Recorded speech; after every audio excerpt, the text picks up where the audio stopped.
All right, we are live. Let's make this official with the theme music. Welcome, everybody, to Sharks Night Shift, the Long Island edition. I feel like having a Long Island right now. The drink, not the Islanders, who, by the way, have lost 9 in a row. This on their return from COVID. I realize they've been going through enough this season, like 13 straight road games to start the schedule. And that was by design, that was by plan. They're building UBS Arena. Then they come back. They're still winless in the new building. They have 8 players plus test positive for COVID. They missed 2 games. Then tonight, they host the Sharks. San Jose looking for a 3rd straight road win on this trip. They get it in a game where the Sharks never led on the scoreboard until Karlsson found Timo. Timo found Karlsson, and 36 seconds, 39 seconds into overtime, this game is over. Glad you're here for the live stream. I'll do some questions and comments in just a second as we go. But I felt like this was a game that was up for grabs. Kind of a 50-50 game. The scoreboard indicated that. Low scoring, obviously chances both ways. Not in a tremendous amount, but each team, I mean, I don't think it's a stretch to say each team had the chance to win tonight's game. And these are the ones that the Sharks are going to need to get. Islanders with now a 5-10-3 record, but coming in at 5-10-2 with 12 points. This on paper is a game that a team like the 25, now 27-point Sharks, you got to have, right? And they took care of business, maybe not in the most conventional way. Ilya Sorokin was great for them. And Adin Hill was great for San Jose, and he's part of many things we need to dive into, like the fact that Adin Hill, before tonight, had 1 start since the 14th of November. How are you expected to elevate your game to match what Reimer had been doing? But on the flip side, right, you can clearly see why Reimer had earned all those starts. James Reimer had started to find a rhythm. It was great tonight, knowing that it was part 1 of a back-to-back, that Adin Hill was probably going to get this game. He's known for a while now that you're going to get one of these, and likely the first.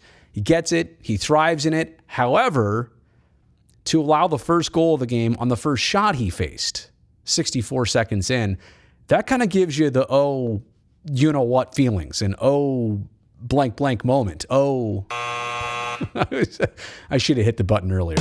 But yeah, I did not need that. Barzal coming down the right wing, and Middleton let Adin Hill see the shot, and Hill was just late in reacting to it. It was kind of one of those, cold water moments, slap in the face type moments. And after that, Adin Hill was perfect. So look, easy to go back on the first goal, the first shot, but what he did the rest of the night, I think, was the true statement in the Sharks' 2-1 win. How about Nick Bonino? A 3rd goal now in 4 games. What did he go, 19 games? Pointless, not just goalless. Nick Bonino was pointless in 19 games. Gets a first goal on a power play, gets another goal the game after that. He had some chances last game. Honestly, this could be a 4-game goal streak for Nick Bonino. Instead, it's 3 and 4. He'll take it. Tonight was actually at even strength, not the power play. It was a second afterwards. So power play influenced, but just like we were suggesting, the floodgates for Bonino could start opening up. Now, do they continue? I certainly hope so. And it was amazing that in his first, let's say, 9-10 games as a Shark, not getting a ton of chances. And then in the next 9-10 games, the chances were there, the goals were not coming, the points were not coming, and now 3 goals in 4 games, and he's been all over the place. So happy to see that for Nick Bonino. Unfortunate tonight, a couple Sharks players almost got injured, and one did. Jonah Gadjevich blocking a shot there. Looked like the inside of his left knee. Not going to diagnose anything at this point. Didn't come back in the rest of the game. You could just tell the amount of pain he was in. Pretty suggestive of, the severity of an injury, or at least how he was feeling in that moment. It's a big player. It's a player you're going to need for depth.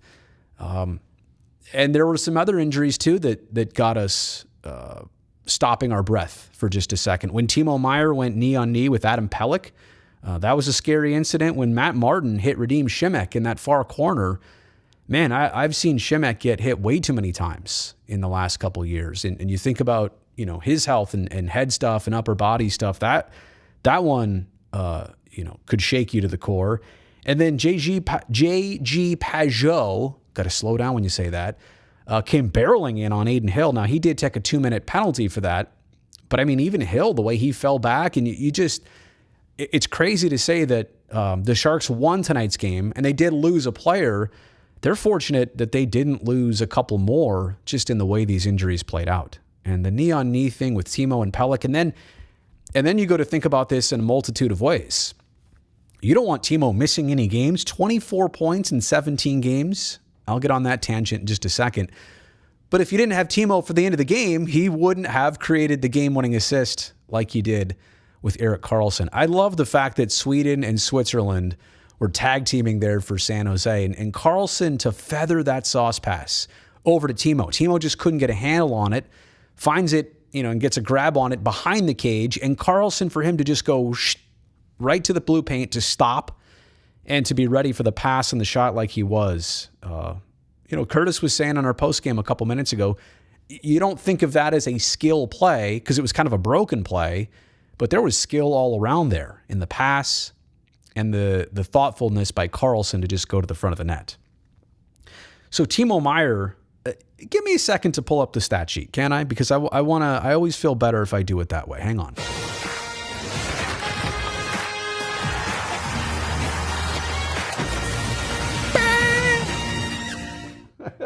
That music is never long enough. You want to hear? You just want to hear it one more time? Here you go, one more time.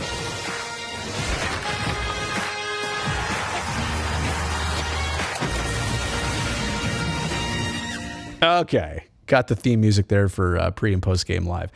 So let's go on the old media site here and let's go to games. Let's take a look at tonight's Sharks 2-1 win. Pull up the game summary as well as the event summary. I probably should have done this a long time ago. So let's go to game summary here. And for Timo Meier now, secondary assist on the Bonino goal and primary, obviously, on the Karlsson goal. So, 24 points for Timo this season already. And he missed 5 games. So 24 points in 17 games. Is that right? Or does he play 18 games? Let's just go to the game notes and find out for sure. I just want to get this right for all of you. Not like it really matters because my point is still the same. For Timo Meier, 18 games, 24 points in 18 games. What a tremendous start. He's a player that suffered a COVID setback, missed those 5 games, has not seemed to derail him at all. And coming up clutch when the Sharks need him most. I'm just so thrilled for Timo Meier this year. Feel like a broken record to keep saying this, but the way that he keeps coming through goals and assists, and I think that's the other thing that's healthy about his season. Let me just bring the game notes back up for a second here.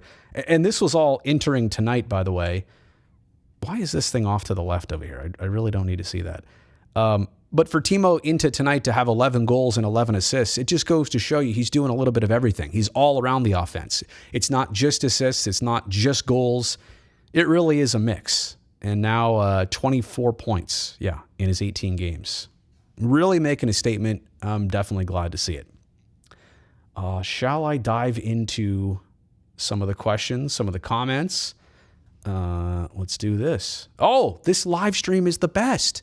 Thank you, sample user. I forgot to clear that.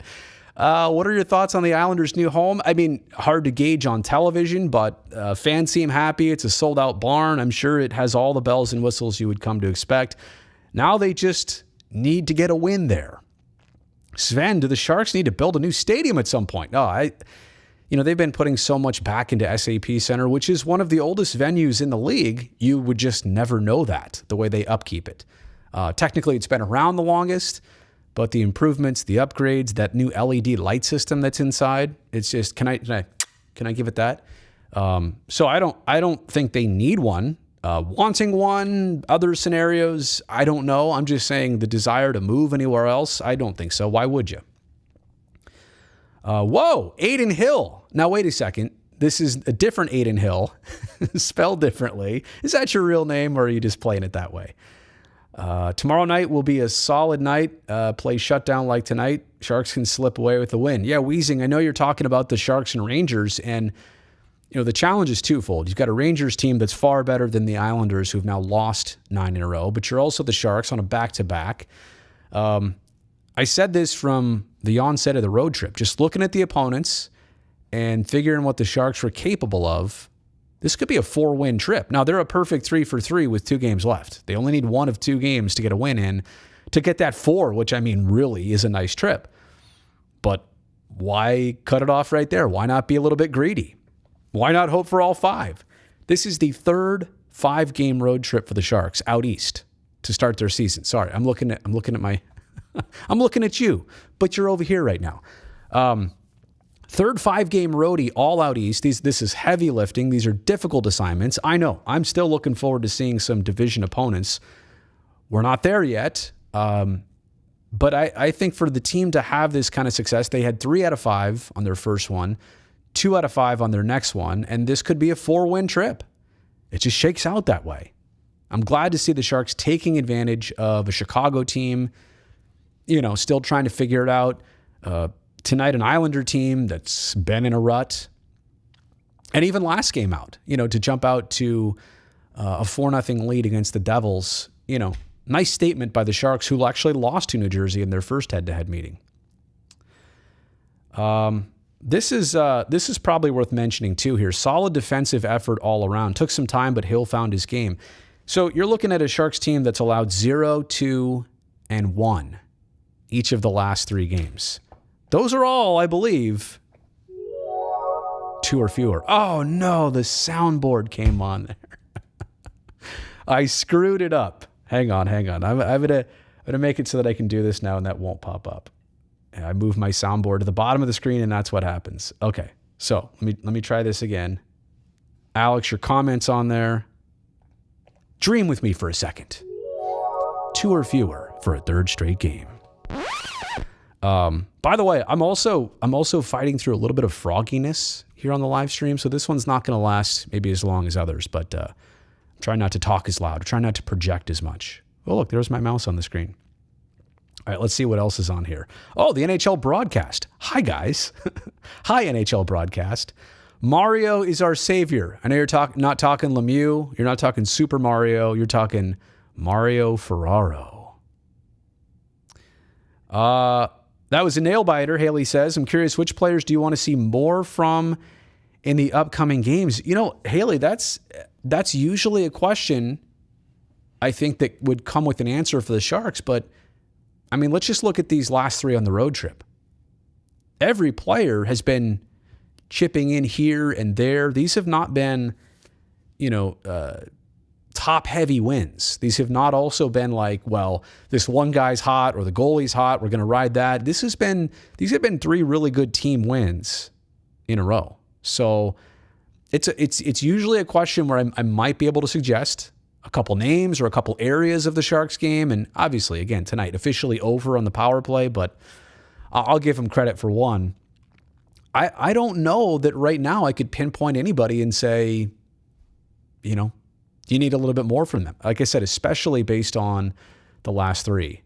Maddie, I agree. The Carlson look on his face, the Timo hug, the just like they were, doing twirls. I think it was a huge weight off their shoulder, and especially in a game where the Sharks trailed 64 seconds in. They equalized it about 8 minutes later when Bonino found Dahlen on the power play. And then it was a 1-1 game. For most of the night, they never had a lead. And to get it that way and to keep the Islanders, out of the win column, to hand them a 9th loss in a row, I agree. That was fitting for the moment, and their expression, I think, said it all for us, too. Jacob, glad to see the Sharks win, though. Roberto, glad you're able to watch more of these. Thank you. You enjoyed the analysis. Well, I got to be honest. What I'm here to do, as Curtis would say, as a TV guy, is to just aggregate all of the best things from the night and try and put them here into Sharks Night Shift. I'm not the guy with the deepest hockey background in the world. I've done this job for 13 years, watched the Sharks ever since 91 or 92, 93. But, I'm here to just take what the experts say and try and funnel it and filter it. And I'll add some, observations and analysis from things I can grasp. I'm just trying to do the best I can to, make the most sense out of all this, and using the resources of people like Brownie or Scott Hannon, Dan Boyle, Mark Smith's going to join us tomorrow, Brett Hedican, Randy Hahn's been around this forever. So trying to aggregate the best here and give you, I hesitate to call it all the time analysis, but for me, it's the best analysis that I've come across that I think, is worth passing along. Solid road trip so far. Completely agree. Pacific wildcard spot. Here we go. Drew, it's, we're 23 games in, and I truly feel like at 40 games, you're going to have a pretty good grasp.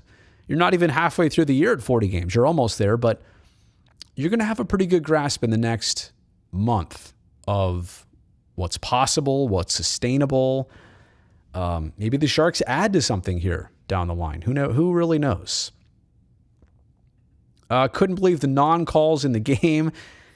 Look, the Martin hit on Šimek, I don't like to see it from Redeem's standpoint. Hill getting leveled by Peugeot. There was a penalty there.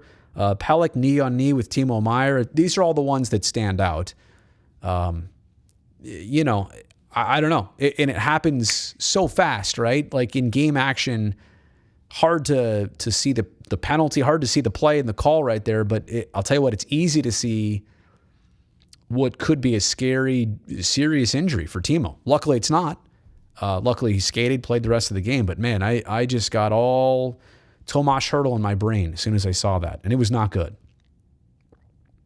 Wow, I'm so behind on the comments. I apologize. Going to win the division. Wow. All right. Hi, Brody. Who do you think is the Sharks' hardest team to defeat? Well, I would say it like this, Michael. The biggest question I have as of right now: how do the Sharks look against Las Vegas, Edmonton, Calgary, the LA Kings, the Ducks? We've not seen San Jose play any division teams except for Calgary once. Sharks are going to play the Flames a week from tonight on is it 7th or 9th when they play them? I think it's the 7th. So 5 days. But my point is, I don't know who the hardest team or the hardest opponent for the Sharks is going to be. It may be in their own division, just the way matchups work and which teams give you fits. But I see the comment here, Edmonton scares the beep out of you. It might be Edmonton, or maybe it was already Calgary. But I am so curious about this Sharks season. For as much as they've played 23 games, they've got an identity. They look good. They look like they've turned a corner. That's all very clear to see. But how do you stack up against the rest of this Pacific Division? That's the question for me. And that's something we're not going to find the answer to, really until January. But I go back to this, 17 more games from now, we're at 40. By that point, I feel like you're going to have a pretty good read on playoffs, potential, sustainability of the season, no doubt. Another competitive one tomorrow, Recharge Hill, put in Reimer again. No, and look, this is the benefit. James Reimer is coming off a shutout and had 2 goals allowed and 2 late goals allowed to New Jersey when they were pushing. Like, you have 2 goalies as of this moment. You got 2 guys that you can't wait to throw in there. So yeah, it's got to be Reimer for tomorrow, but definitely, what happened tonight for Adin Hill, this was his first start since November 20th. He's only made 2 starts since the 14th of November.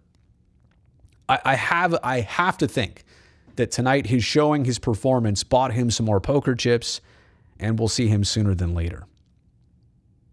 You know what else? Can I just, while I'm here, give me a second to pull this up. I'm not sure if everybody saw this, but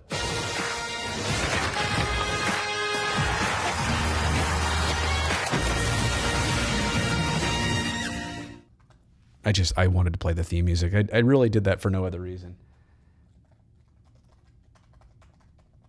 All right, I'm going to pull this up here. And I'm sure some of you have already seen this. You've survived it. I'm looking on the Twitter feed, trying to find it. Oh, there we go. There we go. Maybe some of you already know what I'm pulling up here. Okay. All right. Let me see. You guys ready for this? Oh my goodness. Smashville? Really? Did you do that? Nashville Predators, did you really make these jerseys? I'm all for different. I'm all for pushing the limits, crossing boundaries, like trying something new. It's just a jersey, right? It's not life or death, but oh my goodness. That's unique. That's busy. There's not a lot of contrast. It's just two colors. I guess three, white, yellow, and blue. Is it gold for them? I don't know, but Smashville right across the crest there. That's also a lot of fabric, right? That part, that's bigger than a typical NHL logo. I mean, I like the stripe across the middle. I like the oversized numbers on the shoulder. But for it to just say Smashville in a font like that I don't know, is that their marketing right now? I mean, I know people have always called it Smashville or Nash Vegas, right? But is this real? Now that, you know what? You know what's crazy? Looking at this from the back, I'm like, oh, that's classy. I like the way that looks. But then you see this and you're like, whoa. Yeah, every team has a jersey that maybe it's not my favorite, but this one is, we'll see. We'll see if this sinks or swims. We'll see if anybody else copies something like this. I have not seen a jersey like that in a long time. That one's going to cause some conversation right there, for sure. Let me know what you think about it. Okay, back to the Sharks. Back to a couple more comments, and then I'll be heading out of here because it's a back-to-back. We're busy. We got some things to do here. Those are worse than jerseys.